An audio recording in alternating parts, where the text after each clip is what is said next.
안녕하세요. 펀도에 투자하고 있는 오덕후입니다. 잘 버티고 계시나요? 네, 수익분을 한 절반 정도 토해냈는데 어, 참 변동폭이 생각보다 큰 것 같아서 오픈도는 참 투자하기 어려운 종목인 것 같긴 합니다. 일반 웬만한 멘탈을 갖고서 투자하기란 쉽지 않은 종목이 맞는 것 같고요. 그만큼 변동성이 크다는 거는 시총도 좀 낮다는 얘기인 것 같기도 하고요. 단기적으로 사고 파는 양이 생각보다 많은 것 같습니다. 저는 여전히 포지션을 유지하고 있고요. 이게 1일 변동폭인데 5일 변동폭으로 한번 바꿔볼까요? 이렇게 꼭대기까지 올라갔다가 이렇게 또 떨어지잖아요. 단기적으로 한 20% 마이너스 정도 된 것 같은데 이게 웬만한 믿음 갖고 버틸 수 있는 사람이 있을까라는 생각을 또 해보게 됩니다. 한 달로 다시 바꿔보면은 이런 긴 횡보 구간을 넘어서 큰 상승을 맛봤는데 3일 동안 또 털려나가는 이런 주가 그래프를 보고 있잖아요. 단기적으로 많은 개미들이 몰렸던 것 같고요. 이제 좀 떨어지는 거 보고 다 손절하거나 익절해서 나가지 않았을까. 저는 그런 생각을 좀 해보고요. 오픈도어 투자자들은 아직 뭐 이렇게 단기간에 금리나 뭐 이런 호재 뉴스 때문에 올라갔지만 궁극적으로 그걸 원하는 건 아니잖아요. 그건 당연한 거고 금리는 당연한 거고 그 이후에 뭐 실적 발표도 있고 기업이 이제 이익이 증가하는 그런 그래프를 좀 보고 익절을 해도 늦지 않는 그런 상황이잖아요. 현재 단기간에 이런 트럼프 악재 속에서 움직이고 있는 것 같은데요. 결론은 뭐 9월 인하는 거의 확정적이긴 한데 여기에 너무 흔들리지 않았으면 하는 바람입니다. 그리고 여기서 또 느끼는 거는 주식으로 돈 벌긴 쉽지 않구나 라는 거를 항상 느끼고요. 3개월 변화 추이를 좀 보면은 이렇게 변동폭이 오르락 내리락 하잖아요. 그냥 이거를 그냥 받아들이는 게 제일 마음 편할 것 같고요. 6개월로만 봐도 이 정도 거의 하락에 더 가까운 그래프죠. 수익보다는 하락에 익숙한 종목이기도 하고요. 이런 게뭐 저는 그렇게 나쁘게 보진 않고요. 뭐 저렴한 가격에 돈이 생길 때마다 좀 더 모아간다는 마음으로 좀 길게 보고 있고요. 당장 내일 이만큼의 수익이 필요하다라는 그런 관점이 아니기 때문에 뭐 1년 이상 더 지켜볼 의향이 있습니다. 저는 올해만 해도 이만큼 빠졌다고 보시면 되고요. 좀 이제 좀 익숙하지 않나. 그리고 좀 마음을 좀 많이 내려놓지 않았나 생각이 됩니다. 저는 이걸로 단기간에 부자 되긴 쉽지 않구나. 뭐 그렇게 느끼기도 하고요. 기업이 앞으로 어떻게 가는 그 방향이 궁금해서라도 저는 좀 들고 갈 필요가 있다고 봅니다. 이렇게 1년 동안의 이런 변동 폭을 봤을 때는 일반 주식과는 좀 다른 느낌이고요. 개별 주식이 워낙 변동폭들이 좀 있는데 이런 거를 좀 깊이 하시는 분들은 아무래도 시총이 높은 빅테크에 투자하거나 지수에 투자하는 게 맞지 않나. 그리고 지수에서 떨어지는 뭐 20%, 30% 이런 마이너스는 이제는 아무렇지도 않게 느껴질 가능성도 높은 상황입니다. 돈도 자신이 투자한 돈에 까이는 그런 깊이가 이제는 좀 너무 익숙해져서 지수 투자하면 오히려 재미가 없을 것 같고요. 이 기업을 좀 믿고 쭉 가면 좀 좋을 것 같고요. 분명히 성과가 있지 않을까라는 생각을 좀 해보고요. 2년 동안 투자를 했지만 딱히 성과는 없었다라고 저는 판단이 됩니다. 하지만 기업에 대해서 더 많이 알 수 있었던 시간이었고, 앞으로 이런 기업을 믿고 투자를 하면 지금보다는 훨씬 더 높은 위치에서 익절할 수 있는 포지션에 오지 않을까 생각이 됩니다.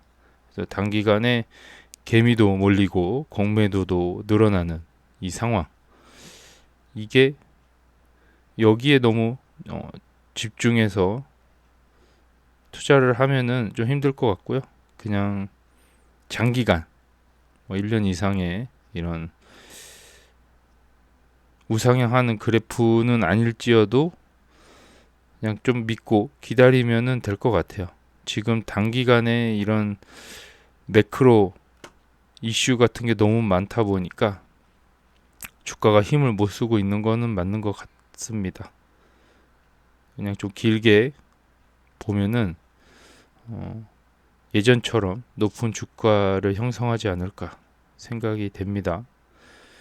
지금 많은 사람들이 힘들어할 것 같아서 저희 생각을 좀 얘기해 봤고요. 지금은 때가 아니다라고 저는 생각을 하고 있습니다.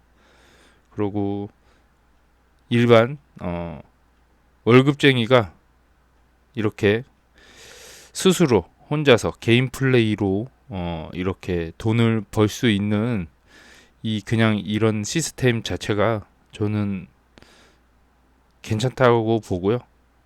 이 사업을 간접적으로 이렇게 느끼면서 굳이 사업을 하지 않아도 이렇게 간접적으로 사업에 투자함으로써 이익을 공유하는 이 시스템이 저는 너무 좋고요. 월급만 받는 분들이 이렇게 추가적인 수입을 얻을 수 있는 이런 좋은 구조가 저는 계속 주식 투자를 할 수 있게끔 주식 투자를 계속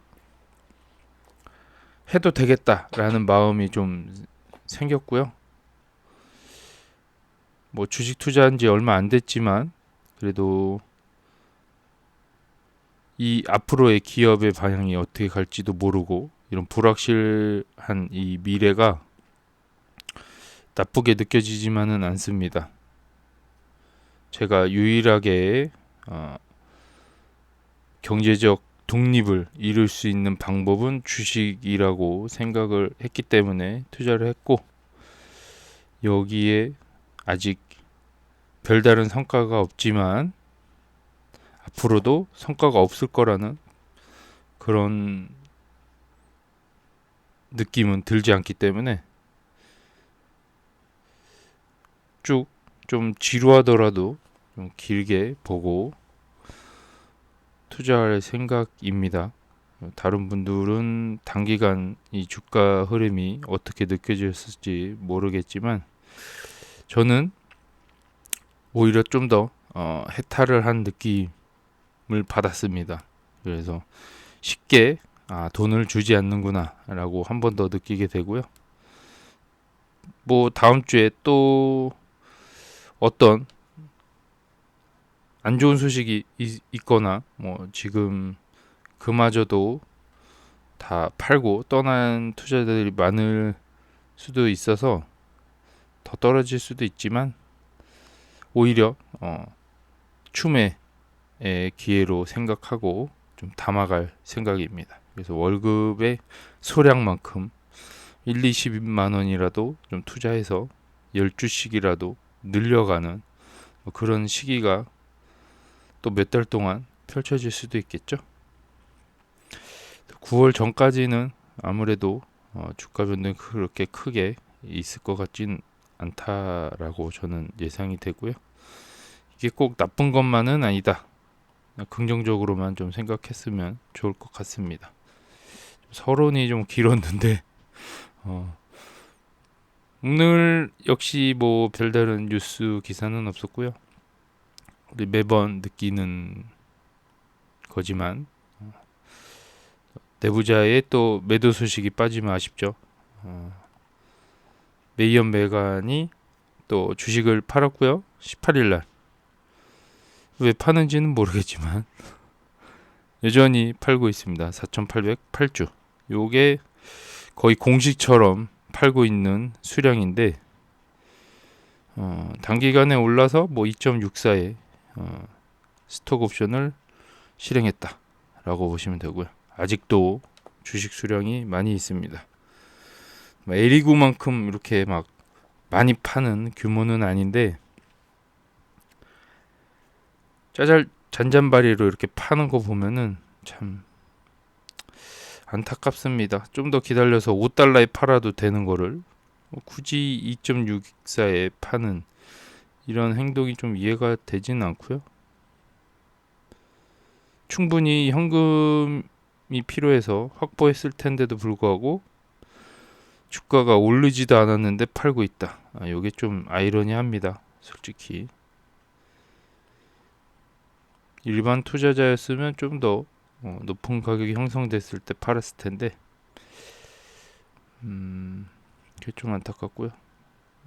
디스코드 의견은 뭐 이것저것 잡담이 많아서 오늘은 패스하도록 하고요. X 의견 중에 딱 하나 본 게 이것은 역사의 군중의 어리석음에 가장 좋은 사례로 기록되어야 합니다. 3년 후에 군중의 어리석음이라고 표현을 했고요. 그 중에 오픈도어가 포함이 돼 있고 아이바잉, 부동산 아이바잉이라고 품목이 나와 있네. 그래서 마이너스 82%. 그래서 저희가 아는 이런 주식들이 상당히 많이 포함이 돼 있는데요. 레드핀과 뭐 소파이, 오리진, 업스타트, 레모네이드 뭐 이런 한때 유튜브나 이런 데서 많이 언급이 되던 그런 종목들이 이렇게 폭락을 맞았다라고 보시면 되고 이걸 예상을 못했기 때문에 물려 있었던 분들도 있었을 테고 저는 이 당시에 뭐 주식 투자를 그렇게 활발하게 한 게 아니기 때문에 다행히 이런 폭락은 면했지만 간접적으로 TQQQ에서 이런 폭락을 맞아봤다라고 저는 생각이 되는데 어쨌든 저는 이게 뭐 유동성 때문에 이만큼 올랐다가 이만큼 유동성이 빠짐으로써 빠졌다고 생각이 되고요. 다시 유동성이 활발해질 때쯤 이런 기업에 돈이 또 몰리지 않을까 생각을 해봅니다.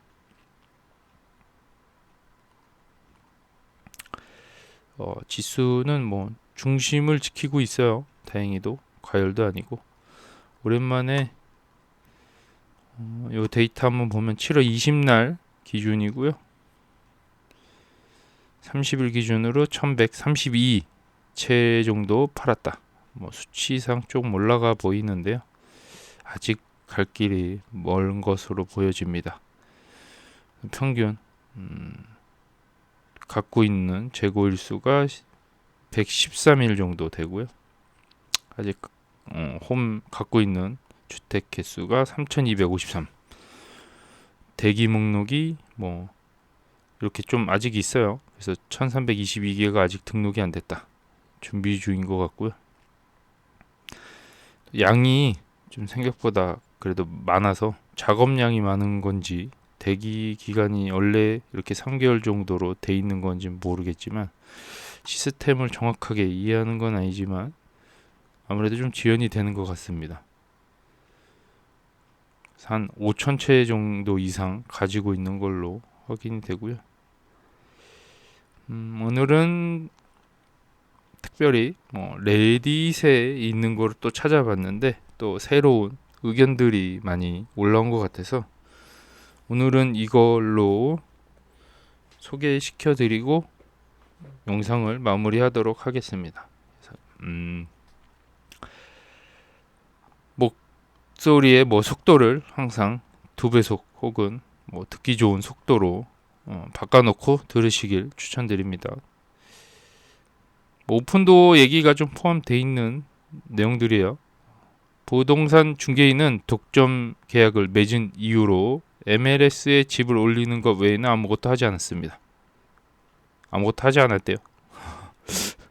부동산 중개인과 우리가 소유한 임대 매물에 대한 독점 판매 계약을 체결했다. 판매에 대한 모든 이야기를 들었고 좀 더 확대해서 보도록 할게요. 모든 이야기를 들었고 경험이 많은 듯 했고 배우자도 그를 사교적으로 알고 있었다. 이 에이전트에 관한 얘기인 것 같습니다.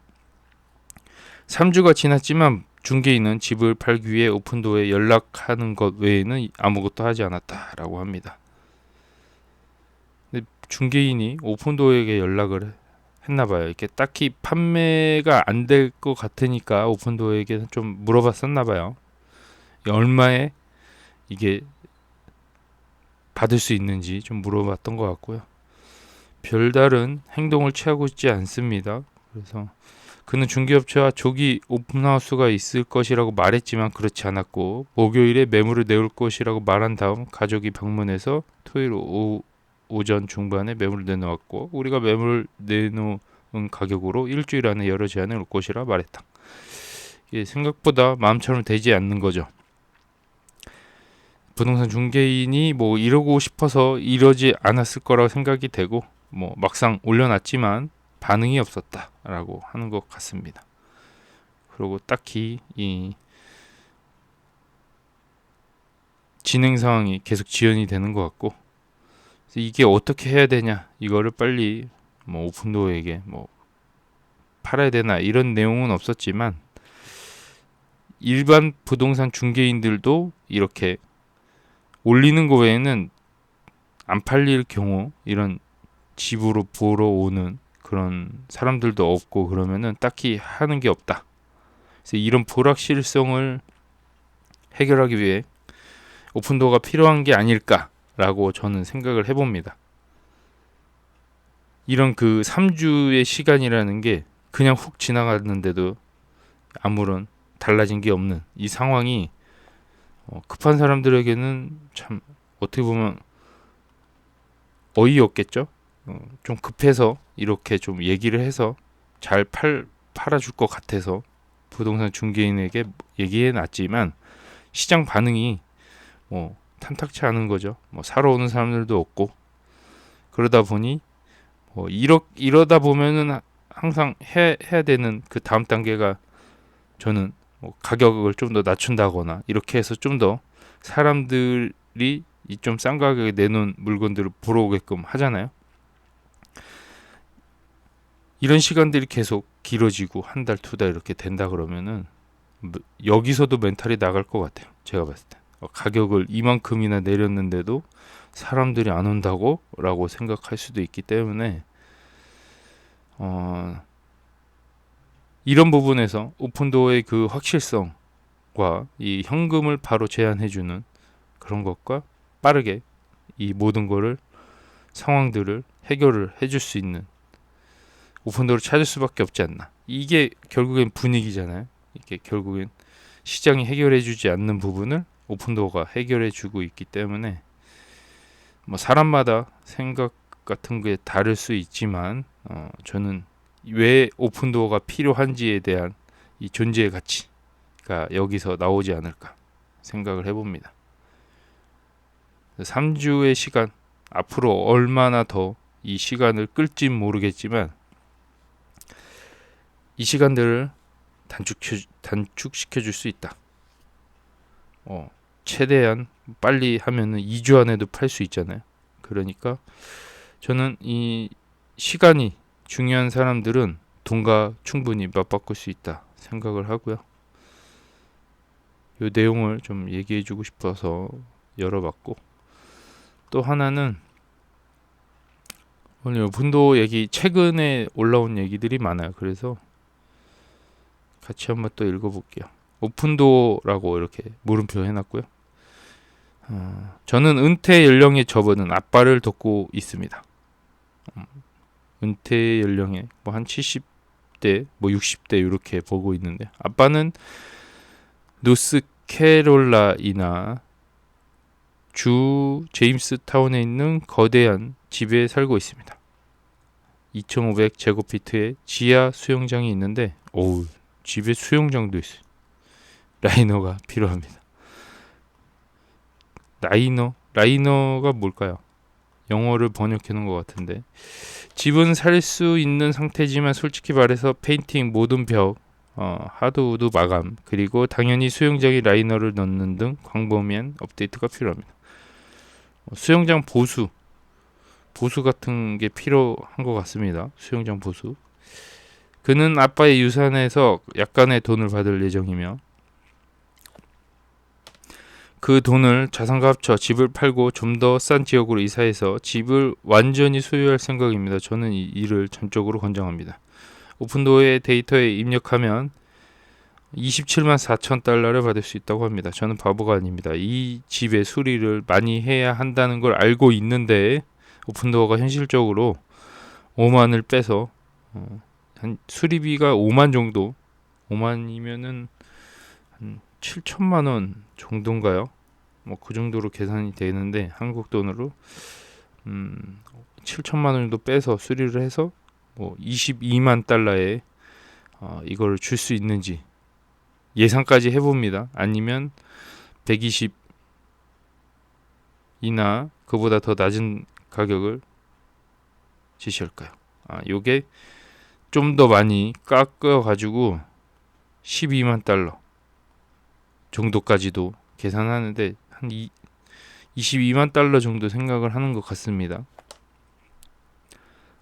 수리비를 한 5만 달러 정도 계산하고 있는 것 같고, 제가 이렇게 묻는 이유는 오픈도어에 오퍼를 받으면 2주 안에 답해야 하기 때문입니다. 아빠와 아빠의 관심사를 살피려고 하는 거예요.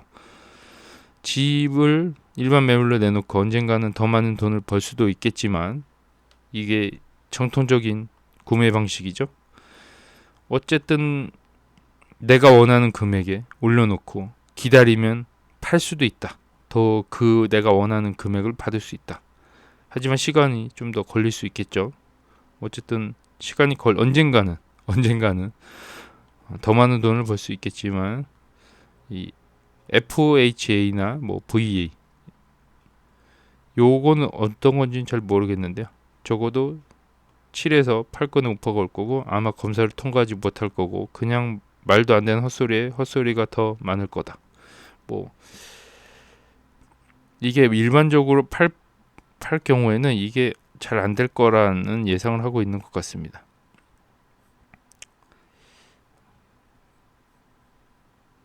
코멘트를 좀 볼까요? 오픈도어는 절대 당신을 낮게 평가할 것입니다. 이게 이분의 생각이지만, 어쨌든 낮게 좀 집 자체를 평가할 거다라고 얘기하는 것 같고요. 이 글쓴이가 얘기하는 거는 제가 말했듯이 지금의 상태에서도 더 가치가 있지만, 저는 7% 이자율이라는 환경에서 대출에 이것을 가진 사람만이 집을 살 수 있다. 뭐 이런 게 있나 봐요. 이 집은 그 검사를 통과하지 못할 것 같아서 우리는 그냥 기어를 돌릴 뿐이라고 생각합니다. 그래서 저는 문을 열자고 생각했다. 오픈도어를 찾기로 생각했다라는 내용이고, 어떤 사람들은 부동산 중개인이 제시한 금액보다 4만 달러 더 받았다고 했고, 어떤 사람 10만 달러 적게 제시했다고 했습니다. 이 부동산 중개인들도 금액이 좀 위아래로 천차만별인 것 같습니다.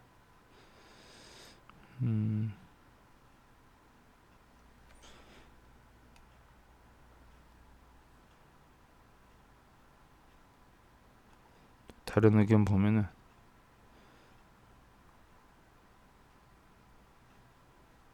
하지만 문제는 제가 오픈도어 제안에서 본 것처럼 수락하면 완전히 수락할 때까지 일주일이 주어진다고 합니다. 일주일 안에 뭐 결정을 해야 된다라는 내용인 것 같고요. 거기에 대한 답변입니다. 우리는 오픈도어에 매각했다. 우리는 마감일을 선택할 수 있었고, 최대 60일 전까지 마감을 선택할 수 있었고, 한 2달 정도 여유를 주나 봐요. 편의를 많이 봐준 거죠. 필요하다면 임대도 할 수 있다. 이건 2년 전 일이라 아마 바꿀 수도 있겠지만 바꿨을 수도 있다. 이건 여전히 유지하는 것 같습니다. 2년 전이나 지금이나. 그들의 매력 중 하나는 판매자에게 훨씬 쉬운 절차라는 것입니다. 판매자 입장에서 어느 정도 생각해 준다는 얘기겠죠.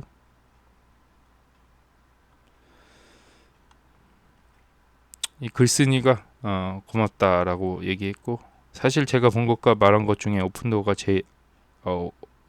아주 좋은 제안을 하고 제 아빠에게도 아주 좋은 제안을 할 것 같다. 괜찮으면 50달러를 깎고, 요게 5만 달러를 깎고 22만 달러를 제한할 거라 생각. 이게 스스로 생각하는 거죠. 워낙 또 많이 깎는다고 얘기하니까. 그리고 수리비를 대충 계산을 해봤겠죠. 이 정도 나오겠다.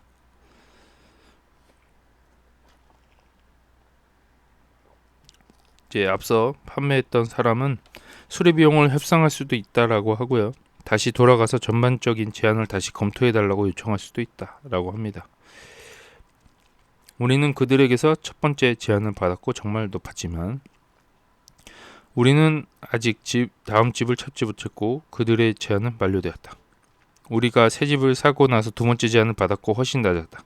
이 두 번째 제안을 했을 때는 첫 번째 제안보다 좀 더 낮게 제안이 오는 것 같습니다. 저는 그들에게 연락해서 팔 준비가 되었고 그들이 나오지 않는 한 집을 공개 시장에 내놓겠다고 말했다. 마음의 평안은 저에게 대가를 치릅니다. 이게 결국엔 마음 편한 거를 선택했다라고 얘기하는 것 같고요. 돈을 좀 더 지불하더라도 빨리 팔리기를 원했다. 이게 결국에는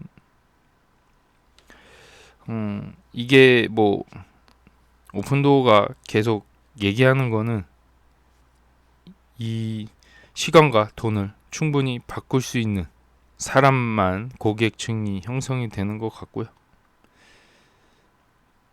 짧은 시간 안에 파는 걸 더 중요시 생각하는 사람들이 결국엔 오픈도어를 찾을 수밖에 없다 라고 하는 것 같습니다. 그래서 기존에 판매했던 사람의 의견이 좀 달렸고요.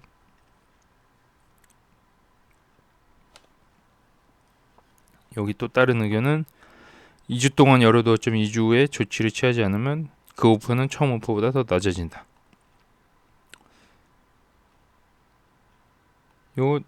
이게 뭐 어떻게 보면 사업상 처음에 제안했는데 이거 안 산다라고 했는데 또 물어보면은 이제 그때 가격이 아니야라고 얘기하는 것 같습니다. 좀 더 여기서 이득을 취하는 게 결국에는 회사의 목적이잖아요.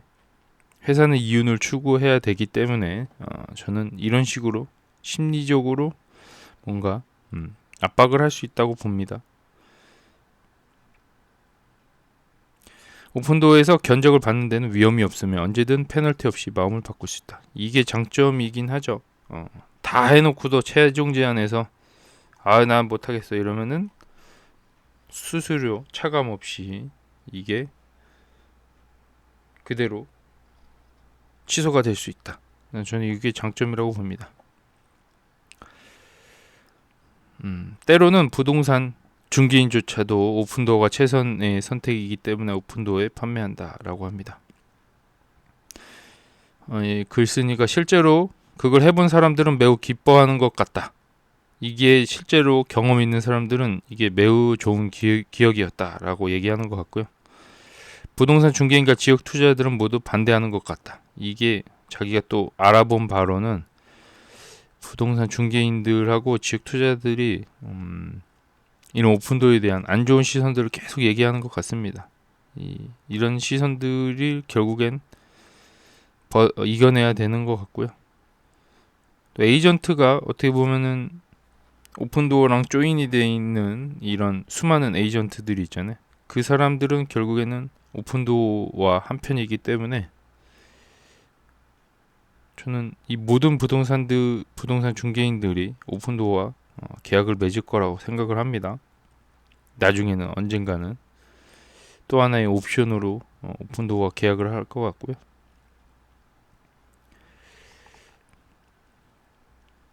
저는 집 두 채를 가지고 있었는데 한 채는 투자용 부동산이었고 방금 오픈도어에 팔았다. 편리하다는 말로는 설명할 수 없어. 이 엄청 편리하다는 얘기겠죠? 오픈도어에 파는 거는 편리하다. 다른 댓글러에게 말했듯이 저는 오픈도어에 반대하는 모든 사람들이 부동산 중개인과 지역 투자자라는 인상을 받기 시작했다. 자기가 또 이런 글을 남기고 다른 사람한테 물어봤는데 대부분의 답변은 이런 거를 많이 봤다라는 내용인 것 같습니다. 그래서 결국에는 안 좋은 시선과 좋은 시선. 좋은 시선은 실제 이용한 사람들은 좋은 시선. 이거를 그냥 주변에서 듣는 얘기, 저런 얘기, 이게 오가는 사람들은 대부분 안 좋은 얘기. 실제로 오픈도어를 이용한 사람들은 그것에 대해 나쁘게 말하는 나쁜 말을 전혀 하지 않았다. 이게 팩트죠. 여기 진실을 가려야 되는 상황입니다.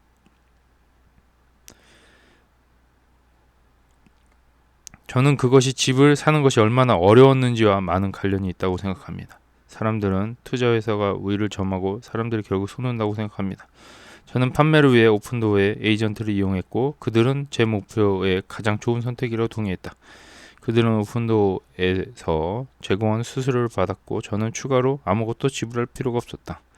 하지만 그 과정은 너무 간단해서 제가 스스로 할 수 있었던 것입니다.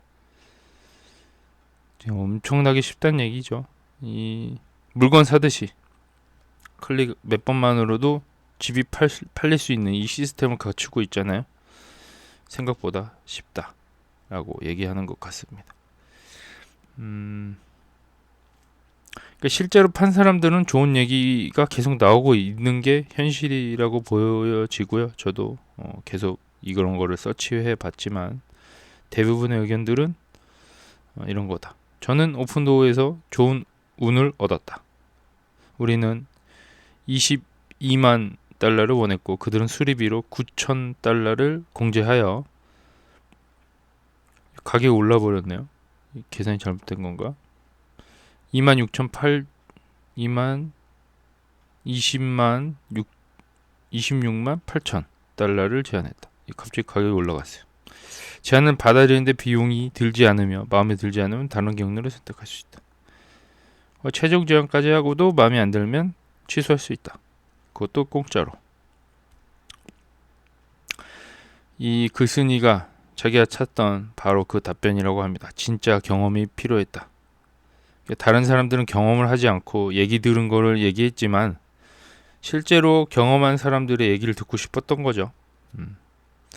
에이전트와 상의해야 해 라는 AI 헛소리가 아니라고 합니다.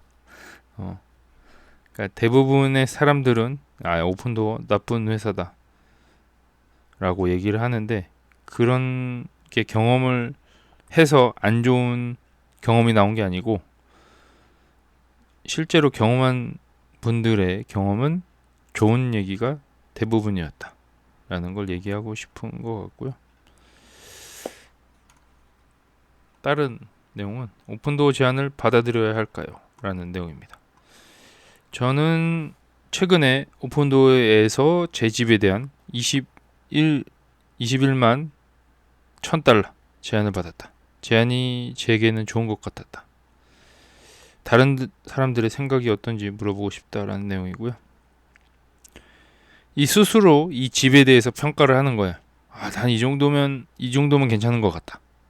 근데 실제로 오픈도어에게 그 정도의 가격이 제안을 받았을 때 이게 훅 땡긴다는 얘기죠.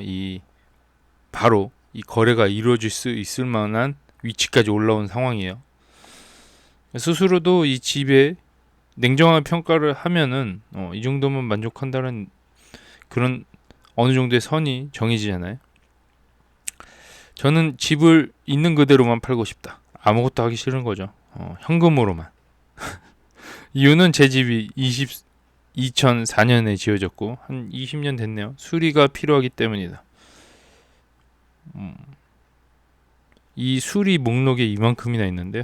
이게 스스로 이 정도 수리하려면은 좀 비용이 많이 들 거라고 예상을 하는 것 같습니다. 여기보다 더 있다고 합니다. 몇 가지 더 있다고 하고요. 제 이웃집에 작년에 24만 달러에 팔렸다. 정확히 같은 집이고 구조도 똑같다. 좀 비슷하게 지어진 집이라고 보여지고요. 그 당시에 지었던 집들이 쫙 비슷하게 지어지잖아요. 거의 다 똑같이 생긴 아파트처럼 좀 똑같이 생긴 그런 구조라고 보여지고요. 그들은 업데이트도 했다.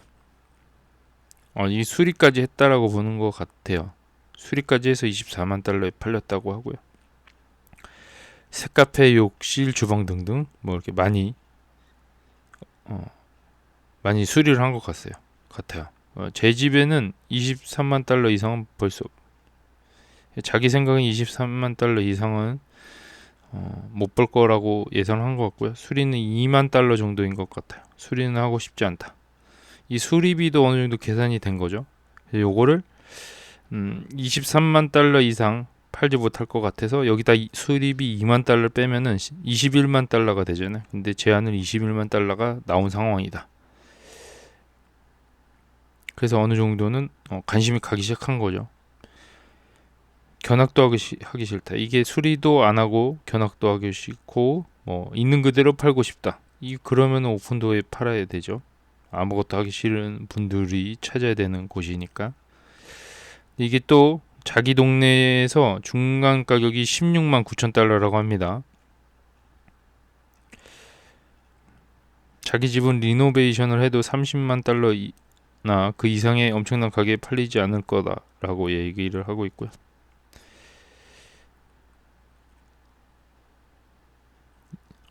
저는 5만 3천 달러의 집을 샀다라고 합니다. 20년 전에. 지금 20년 만에 가격이 이만큼 뛰었네요. 대단합니다. 이번 판매에서 18만 달러 정도 받게 됐다. 이게 저에게는 가장 쉬운 길인 것 같다. 당신은 이걸 선택할 거냐? 이 오픈도어에게 판매할 거냐? 라고 물어본 것 같습니다. 이 얘기만 들으면 이 댓글 보기 전에 제 생각을 얘기하자면 이거 바로 제안을 받아들이는 것도 나쁘지 않을 거라고 생각이 됩니다. 23만 달러 이상 받을 수 없을 거라고 예상을 하고 있는 상태에서 수리비 2만 달러를 제외하면 21만 달러인데 처음에 21만 1000달러를 제안을 받았기 때문에 여기서 좀 더 까이더라도 수수료 내고 뭐 하다 보면은 그래도 18만 달러 정도에 팔릴 것 같습니다. 예상 정도가 그 정도 되는 것 같고요. 5만 3천 달러에 집을 사서 인플레이션을 겪고 인플레이션 상승으로 인해 이 정도 가격을 받는다면 나쁜 장사는 아니지 않나, 저는 그렇게 생각해 봅니다. 다른 의견이 있는지 한번 볼까요? 엄청난 양의 수리비나 그 대신 돈을 요구합니다. 악명이 높다. 숨은 비용을 요구하는 곳으로 악명이 높다. 이게 이런 편견 혹은 이게 실제로 이거를 받아야지 이런 느낌을 받는데, 이 실제 주변 사람 얘기 듣고 이렇게 더 부풀리는 것도 없지 않아 있는 것 같습니다. 제 쉽게 얘기하면은 이게 좀 수리비가 좀 더 많이 나온 것 같아라고 얘기한 거를 주변 사람이 이거를 전달했을 때는 여기 수리비 엄청 많이 나왔대 이렇게 얘기할 수도 있는 거잖아요. 말이 와전될 수도 있다. 그래서 이런 사람들이 꼭 댓글을 쓰면서 이렇게 안 좋게 시선을 보고 있는 거죠.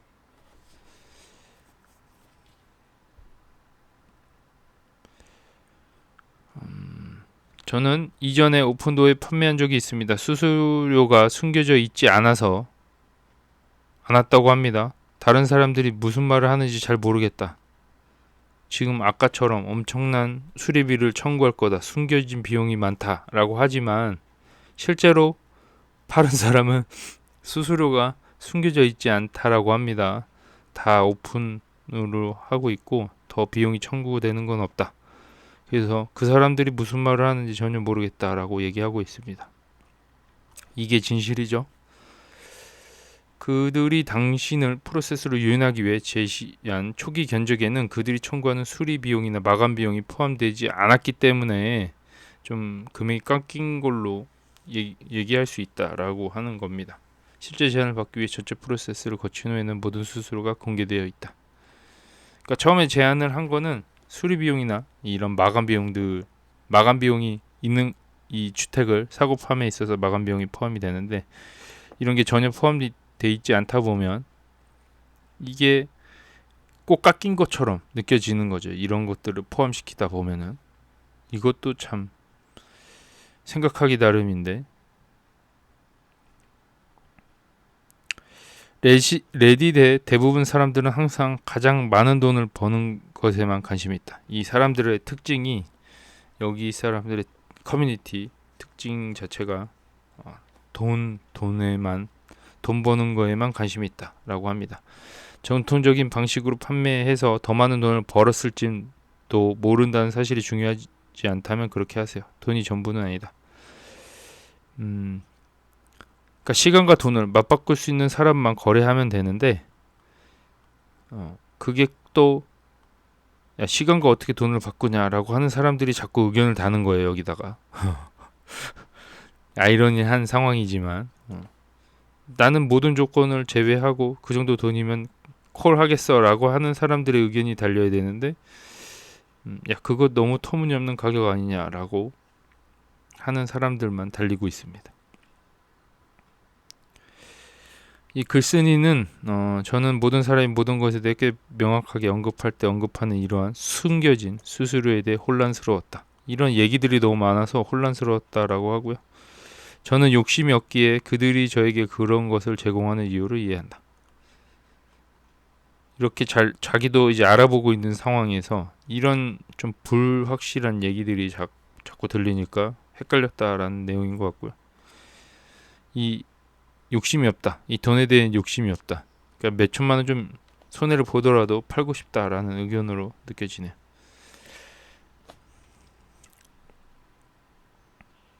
오픈도어에 대한 실제 경험 있는 사람 찾기엔 너무 멀리 왔다. 실제 경험이 사실 있는 사람이 많지 않다라는 내용인 것 같고요. 아직까지는 사업 특성상.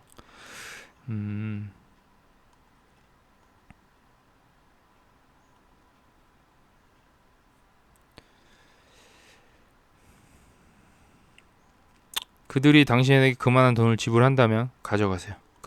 당신이 그것을 23만 달러에 팔았다면 당신은 똑같은 이익을 얻을 것입니다. 그러니까 이만한 가치가 있다 그러면은 거래를 하라는 내용인 것 같고요. 다음 마지막 얘기 한번 보도록 하겠습니다. 부동산 중개인이 오픈도어 판매를 막지 못하도록 하세요. 부동산 중개인이 오픈도어 판매를 좀 막고 있다라고 하는 것 같습니다. 느낌이. 저는 여기에서 사람들이 오픈도어에 팔고 싶어하는 사람을 즉시 비하하는 것을 보았다. 그러니까 지금 오픈도어에 팔아도 괜찮냐라고 하면은 요런 커뮤니티에 물어보면은 꼭 부정한 사람이 있다라고 합니다. 처음에는 그게 걱정이 되었다라고 하고요. 하지만 여기 있는 대부분의 사람들은 오픈도어를 생계를 위한 경쟁자로 보는 부동산 중개인이라는 것을 기억하세요. 여기 대부분의 오픈도어를 비판하는 내용들은 자기 그 생계를 위해 하고 있는, 그러니까 생계형 부동산 중개인들이 많다라고 얘기하고 있습니다. 그래서 이런 내용이 100% 신뢰할 수 없다라고 얘기하는 것 같고요. 자기도 오픈도어에서 5% 수수료와 수리비를 감안하더라도 좋은 제안을 받았다고 합니다. 이런 어쨌든 좋은 기억이 있기 때문에 좀 안타까워서 얘기를 남긴 것 같습니다. 정식적인 최종 제안을 받을 의무는 전혀 없다. 결국에는 마지막까지 최종 제안을 거부할 수 있다는 얘기죠.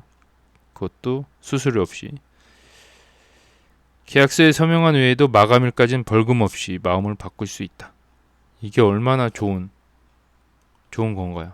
저는 모든 거래에 있어 이런 계약을 하고 나서 계약금을 잃은다고 하죠.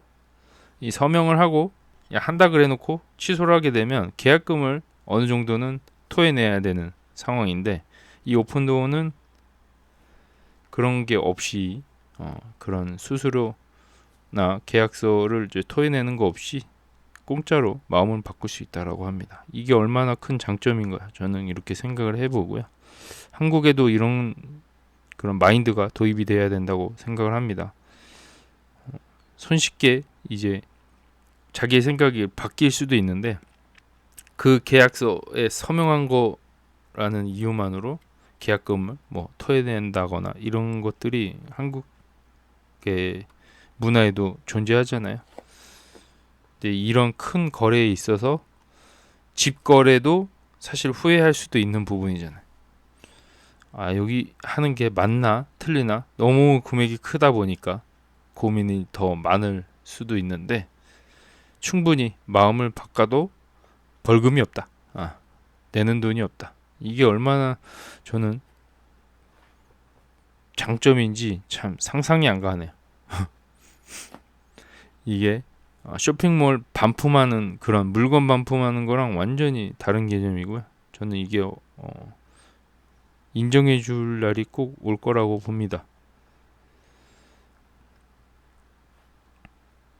이제 오픈도어가 자기 집을 사고 나서 자기 집을 매물로 내놓았고 몇 달 동안 시장에 내놓았다 라고 합니다.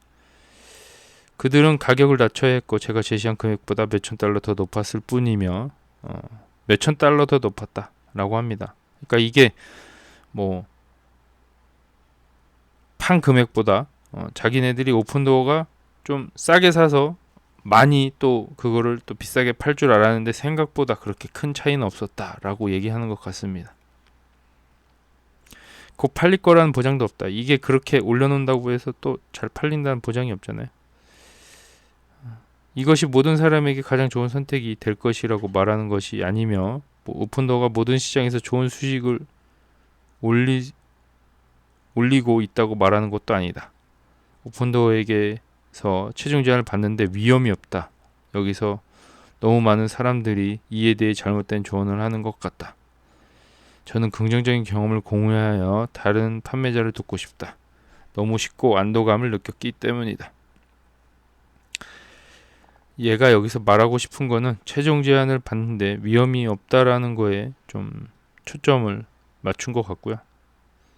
이 사람들이 자꾸 이상한 얘기에 자꾸 현혹되는 것 같다라는 게 좀 안타까운 상황을 얘기해 주는 것 같습니다.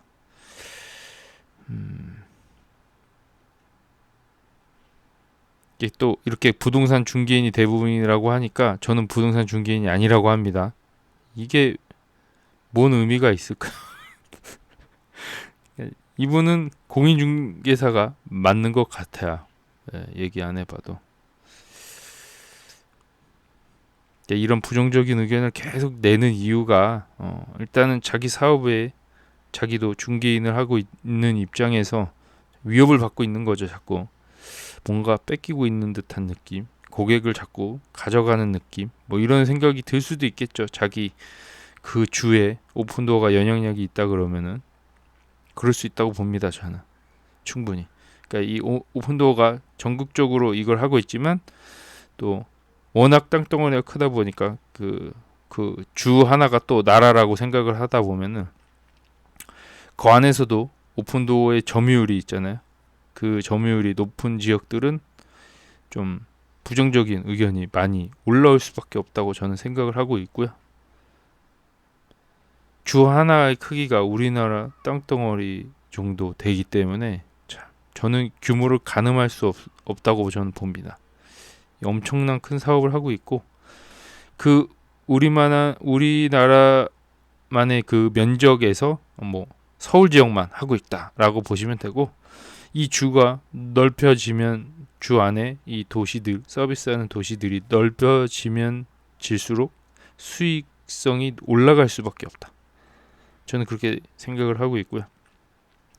단지 확장을 안 할 뿐이다라고 저는 생각을 합니다. 이 비용 구조나 이런 것들이 어느 정도 체계가 잡혀진 다음에 늘려도 되는 상황이기 때문에 지금 상황은 충분히 확장을 하면 수익이 늘어나는 구조를 갖고 있는데 일부러 안 하고 있다라고 저는 생각을 하고 있고 그 어쨌든 생계의 위험을 받고 있는 부동산 중개인들이 지금 오픈도어에 대한 부정적인 의견을 계속 내놓고 있다라고 저는 생각이 됩니다.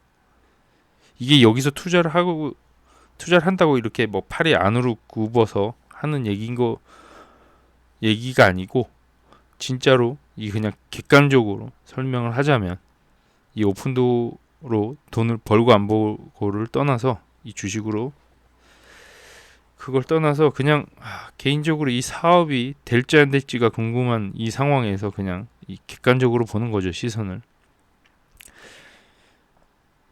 그 얘기를 하고 싶었던 것뿐이에요, 저도.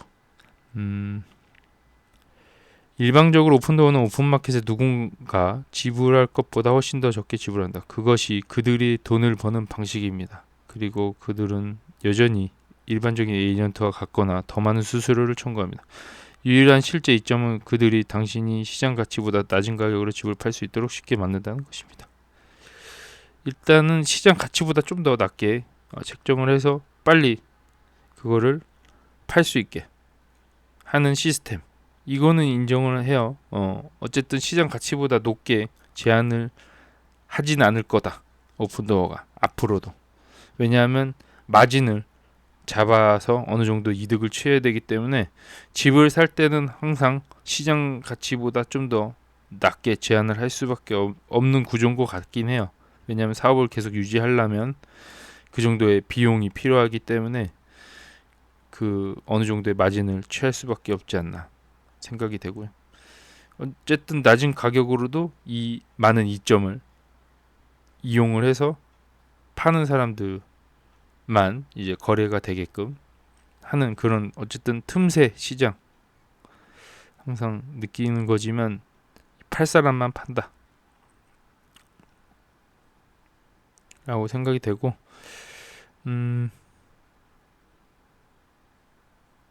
특정 고객층이 정해질 수밖에 없다라고 보고요. 결국에는 시간, 이 많은 불편함과 이런 귀찮은 사람들의 비용을 시간으로 바꿔주는 뭐 그런 거죠. 어떻게 보면 그런 사업을 하고 있다.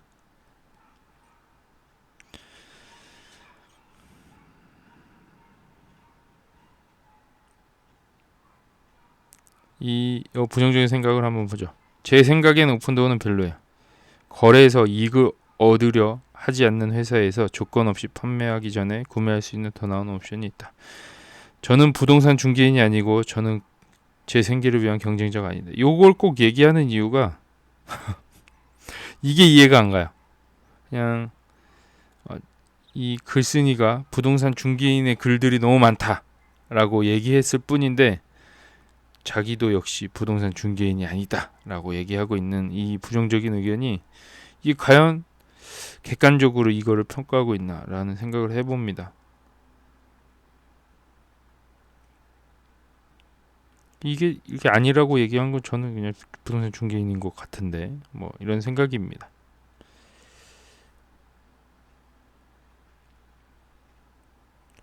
이것도 마찬가지로 모든 오퍼와 마찬가지로 당신은 자신이 무엇에 뛰어든지 진정을 알아야 한다. 오픈도어는 단지 기업 플리퍼일 뿐 그 이상도 그 이하도 아니다.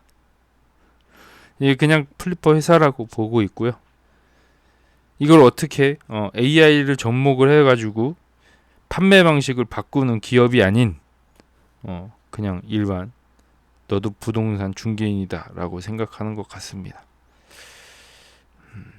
그러니까 이런 부정적인 뉴스, 이미 지나간 일, 그리고 예전에 뭐 이런 소송건들을 얘기하면서 계속 부정적인 시선을 주입하고 있어요, 이 일반 대중들에게.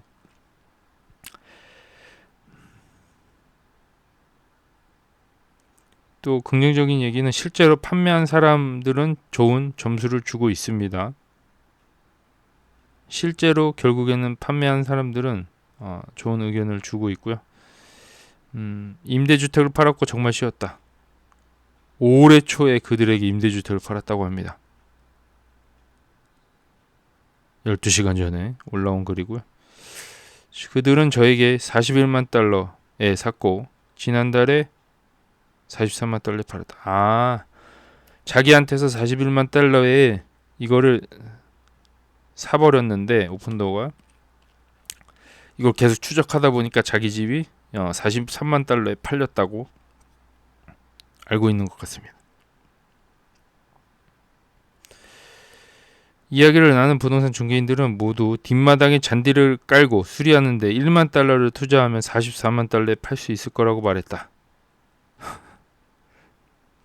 어쨌든 41만 달러에 팔지 말고 좀 더 투자를 해가지고 43만 달러에 팔면 어떻겠냐라고 물어봤겠죠. 근데 이게 쉽게 팔렸을 거라는 생각이 안 듭니다. 왜냐하면 지난달에 43만 달러에 팔았기 때문에 또 만 달러의 갭이 또 생기잖아요. 이것저것 하면은 저는 똑같다고 보는데 그래서 어쨌든 오픈도어에게 10점 만점에 10점을 줬다라는 내용입니다. 네. 이게 마음처럼 부동산 중개인들 마음처럼 이게 잘 안 되는 게 시장이잖아요.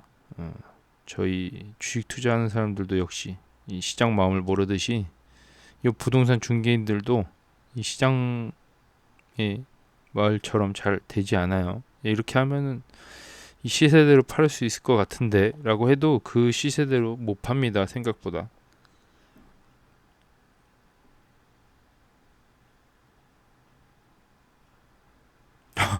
여기도 있어요.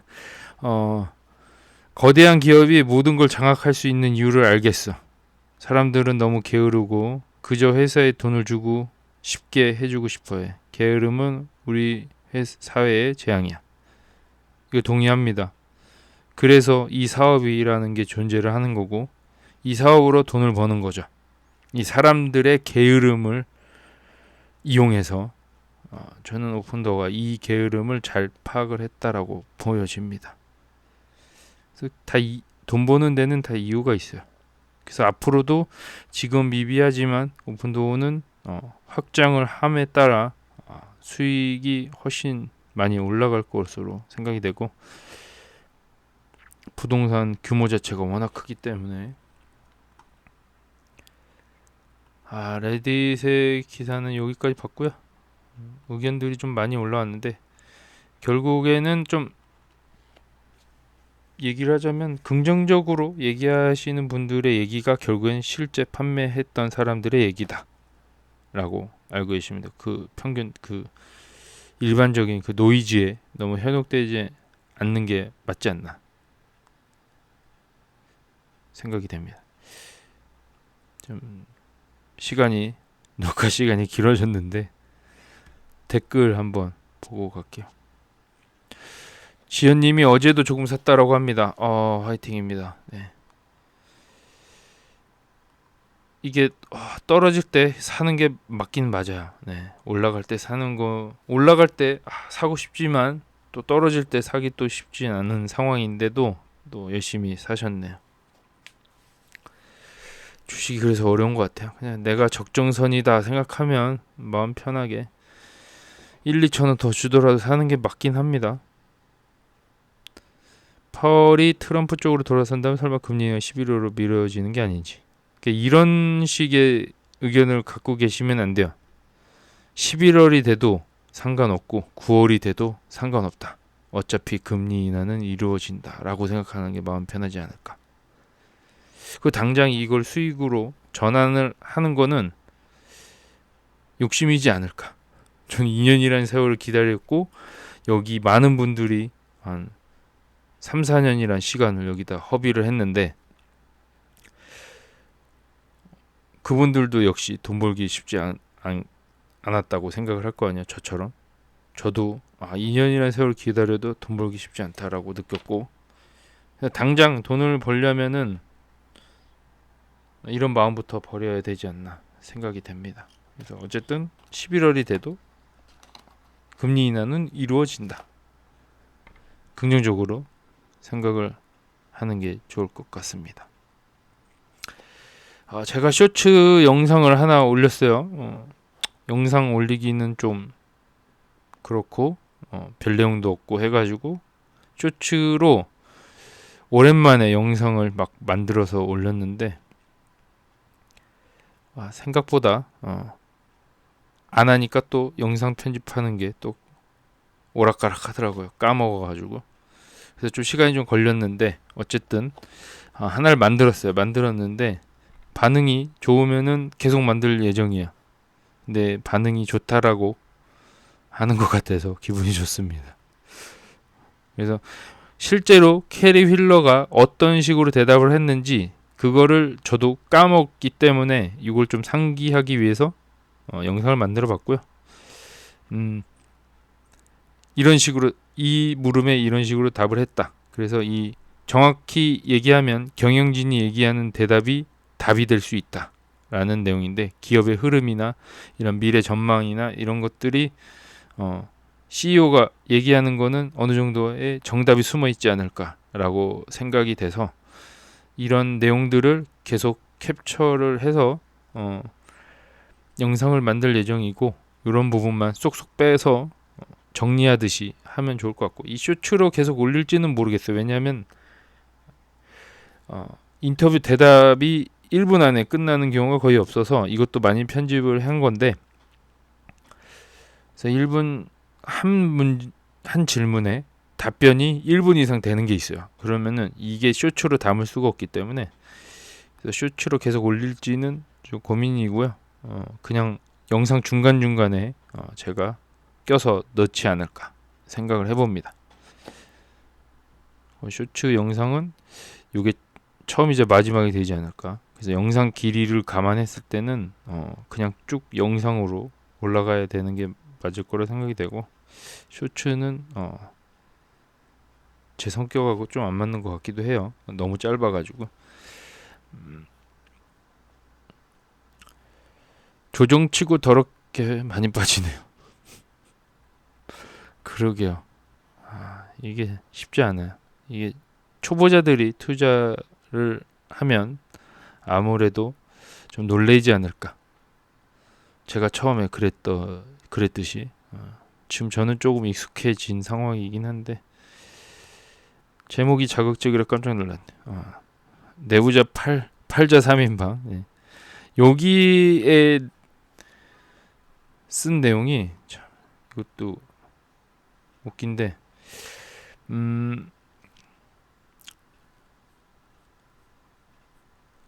여기에 쓴, 제가 그냥 장난삼아 쓴 글도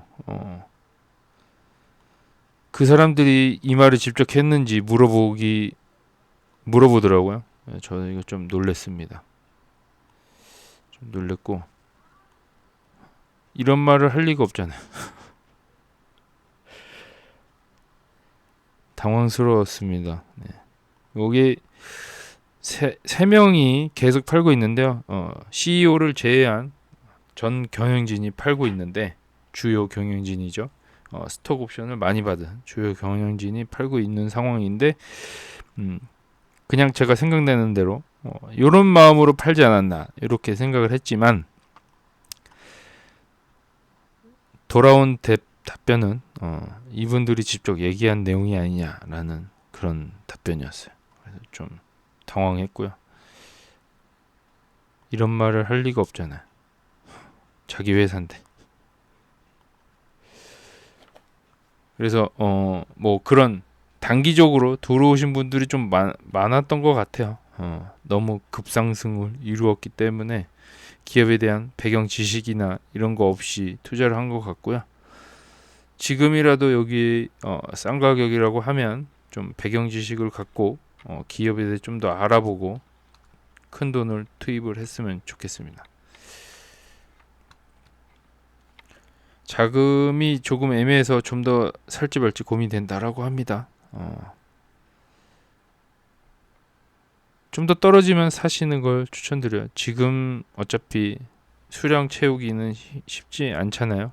저도 마찬가지지만 3만 주 이상 막 열심히 담으려고 해도 기껏해야 몇백 주다. 생각보다 이제 목돈이 필요한 상황인데 그게 쉽지 않아요. 추매해서 평단 낮춘다고 하고 있습니다. 버텨봅니다.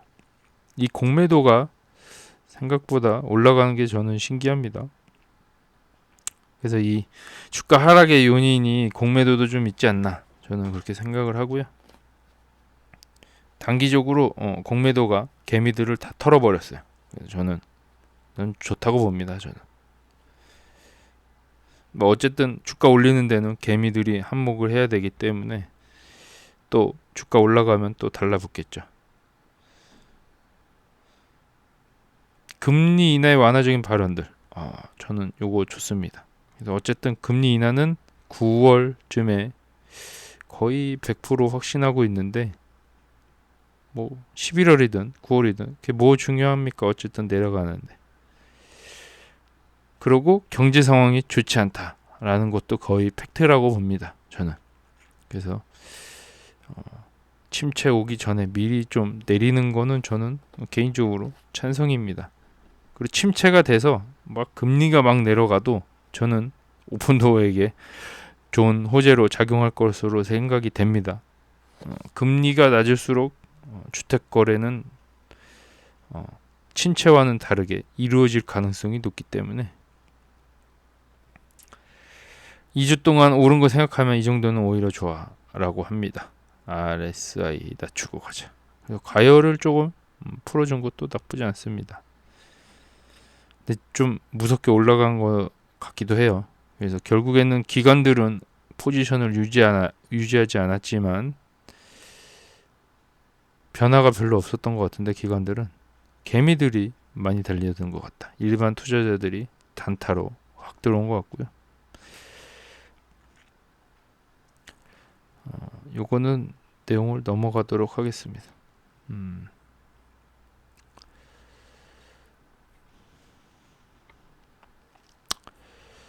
오늘 댓글은 여기까지만 보고요. 오늘 영상 역시 길어졌는데 빠른 배속으로 항상 보시길 추천드립니다. 저도 가끔 모니터링 하는데 빠른 목소리가 낫더라고요. 느린 목소리보다. 느린 목소리는 대체 이 영상이 언제 끝날지 모를 정도로 길어지기 때문에 좀 짧게 2배속으로 듣는 게 제일 낫더라고요. 제가 봐도. 오픈도어에 뭐 어쨌든 계속 몸을 닫고 있기 때문에 계속 추적할 마음이 있고요. 그 영상 이제 앞으로의 계획은 이 짧은 인터뷰 영상들을 차곡차곡 클립처럼 모아가지고 해볼 생각이고요. 영상 안 올라올 때는 뭐 그런 만든 영상들을 올릴 예정입니다. 그렇게 알고 계시면 될 것 같아요. 그리고 뭐 매일같이 영상을 찍으려고 했지만 생각보다 그것도 쉽지 않다. 이제는 좀 마음을 좀 내려놓고 예전에는 좀 내가 열심히 하면 주가가 오를 거라고 생각을 해서 열심히 더 파고든 것도 있지만 지금은 그렇게 해서 이 될 문제는 아니다라고 생각을 했고요. 그냥 제 생활 패턴에 맞춰서 여유 있을 때 영상 올리고 이렇게 하는 게 좋을 것 같습니다. 그래서 틈나는 대로 영상 편집하고 이렇게 뉴스나 뭐 이런 소식들을 좀 모아서 얘기해보는 시간을 갖는 것도 나쁘지 않을 것 같아요. 그래서 한 일주일에 한 2-3번 정도 영상 찍는 걸로 아니면 영상을 올리는 걸로 만족할 생각입니다. 주말 잘 보내시고 요즘 장마철이라 좀 꿉꿉하잖아요. 가족과 함께 보내는 시간, 즐거운 시간 보냈으면 좋겠습니다. 긴 시간 시청해 주셔서 감사합니다.